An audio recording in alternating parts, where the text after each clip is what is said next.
Hello madam, என்ன சாப்பிடுறீங்க? இல்ல நான் சாப்பிட வரல. உங்க ரெஸ்டாரண்டோட அட்வர்டைஸ்மென்ட் பார்த்தேன், நல்லா இருந்தது. Thank you. ஸ்ருதி எதை பத்தி சொல்றாங்க? கேட்டரிங்காக ஆட் கொடுத்திருந்தோம்ல. சொல்லுங்க, என்ன விஷயம்? எங்க வீட்ல ஒரு சின்ன ஃபங்க்ஷன் வச்சிருக்கோம். அதுக்கு நீங்க தான் கேட்டரிங் பண்ணனும். ஓ ஷூர், தாராளமா பண்ணலாம். என்ன ஃபங்க்ஷன் வச்சிருக்கீங்க? என் பொண்ணோட மேரேஜ் தான். என்னங்க மேரேஜ் சின்ன ஃபங்க்ஷன் சொல்றீங்க? ரொம்ப சிம்பிளா தான் பண்றோம்.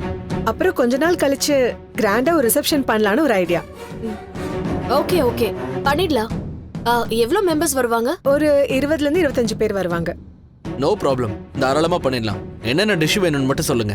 உங்க ரெஸ்டாரண்ட்ல என்னென்ன ஸ்பெஷலோ அதே பண்ணுங்க. நான் எதுவும் சொல்லல, ஏன்னா என்னை விட உங்களுக்கு தான் நல்லா தெரியும். ஓகேங்க, சூப்பரா பண்ணிடலாம். நான் லிஸ்ட் ரெடி பண்ணிட்டு உங்ககிட்ட சொல்றேன். உங்க கான்டாக்ட் டீடைல்ஸ் கொடுங்க.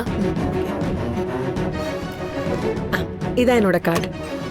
ஸ்ருதி வாங்க. மீனா, இது எங்களோட கார்டு.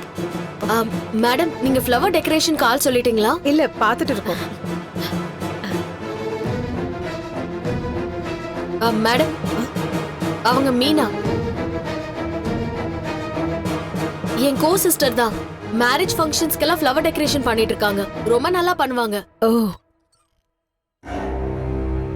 நிறைய ஈவென்ட்ஸ் எல்லாம் கூட பண்ணிருக்காங்க. ஆமா மேம், சென்னையில பெரிய பெரிய மேரேஜ் எல்லாம் அவங்க டெக்கரேட் பண்ணிருக்காங்க. உங்களுக்கு ஓகேனா அவங்க கிட்டே ஆர்டர் கொடுக்கலாம். நல்லதா போச்சு. இன்னொரு வேலை எனக்கு மிச்சம்.